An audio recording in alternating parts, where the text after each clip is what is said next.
फ़ौज की नौकरी खोली थी। उसके बाद पाकिस्तान बन गया और अगली जनरेशन की तवज्जो उसी तरह जैसे पहले थी तालीम की तरफ ज़्यादा थी। आपका नज़रिया दूसरे सियासतदानों से किस तरह मुख्तलिफ है? पाकिस्तान में ये दो सिफ्तें सियासतदानों में अस्सलाम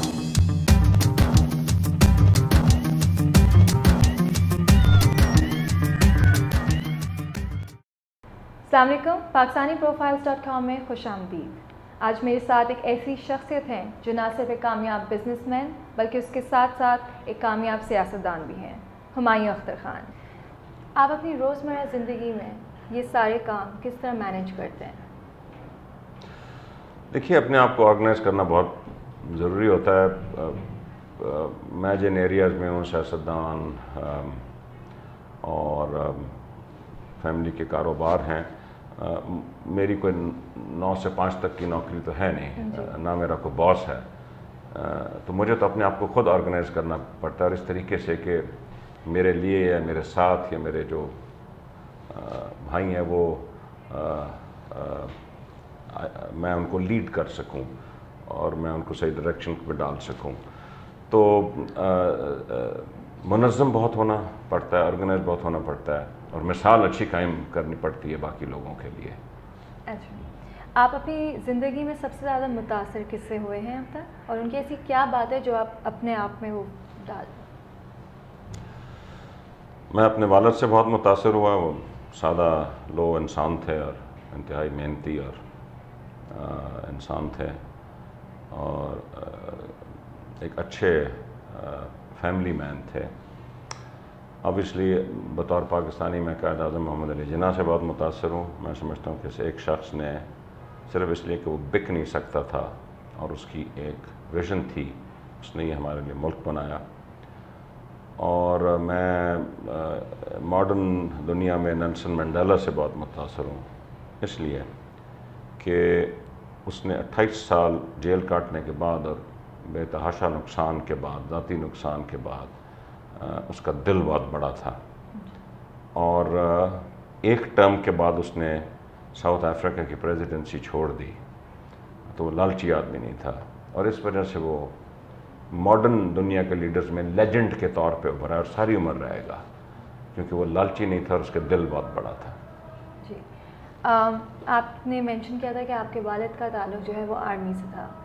आपने सियासत को आर्मी के ऊपर तरजीह क्यों दी? हमारा ख़ानदान बुनियादी तौर पे एक फ़ौजी ख़ानदान नहीं था। हम ईस्ट पंजाब से ताल्लुक़ रखते थे। हमारे ख़ानदान में तालीम पे बहुत तवज्जो दी जाती थी। मेरे दादा प्रॉपर मेडिकल डॉक्टर थे, किंग एडवर्ड के ग्रेजुएट, लेट 1890s के। मेरे वालदा के दादा भी एक मेडिकल डॉक्टर थे। मेरे वालिद गवर्नमेंट कॉलेज के मास्टर्स थे इकनॉमिक्स में, गवर्नमेंट कॉलेज लाहौर के, और सेकंड वर्ल्ड वॉर के दिनों में उन्होंने ग्रेजुएट किया तो और कोई नौकरियाँ नहीं खुली थी और सिविल सर्विस में वो जाना चाहते थे, लेकिन उन दिनों सिर्फ फ़ौज की नौकरी खुली थी। उसके बाद पाकिस्तान बन गया और मेरे वालिद को फ़ौज पसंद आ गई, उसी में रह गए। अगली जनरेशन की तवज्जो उसी तरह जैसे पहले थी तालीम की तरफ ज़्यादा थी, इसलिए हम 4 भाई, हम चारों बाहर गए, पढ़े लिखे, और इसलिए फ़ौज में जाने का ना सोचा। आपकी सोच और आपका नज़रिया दूसरे सियासतदानों से किस तरह मुख्तलिफ है? एक तो मैं दूसरे की बात तवज्जो से सुनता हूँ और मैं समझता हूँ कि हर कोई मेरी इल्म में इजाफ़ा कर सकता है। और आई थिंक पाकिस्तान में ये दो सिफ्तें सियासतदानों में ज़रूरी हैं जो कि ज़्यादा नज़र नहीं आती। दूसरा ये कि मैं पॉलिसीज़ बनाने पे यकीन रखता हूँ, अच्छी पॉलिसी सोच समझ के, जल्दबाजी में नहीं। गलत पॉलिसी होती है वो फ़ायदे से ज़्यादा नुकसान देती है। देखिए पाकिस्तान को क्या चाहिए, हमारे इंटरेस्ट में क्या है, दुनिया में क्या हो रहा है, अच्छी मिसालें क्या हैं, स्टेक होल्डर से मशवरा करिए और उसके बाद एक पॉलिसी बना के उसको फॉलो करिए और अगर ज़रूरत पड़े तो उसको चेंज करने के लिए भी तैयार हों। ये दरकार है इस मुल्क में। आपने वज़ारत तिजारत में आने के बाद ऐसी कौन सी पॉलिसीज़ अपनाई हैं जिससे पाकिस्तान की इकनॉमिक जो हमारी कंडीशंस हैं वो बेहतर हुई हों? देखिए, मैं 8 साल पाकिस्तान का वज़ीर रहा हूँ। तिजारत से पहले मैं सरमायाकारी का वज़ीर था और मेरी तवज्जो हमेशा, मैं समझता हूँ कि वज़ीर के लिए ज़रूरी ये होता है कि वो पाकिस्तान की पॉलिसीज़ अच्छी करे और सरमायाकारी की पॉलिसी मेरी बनाई हुई आज तक पाकिस्तान में राइज है।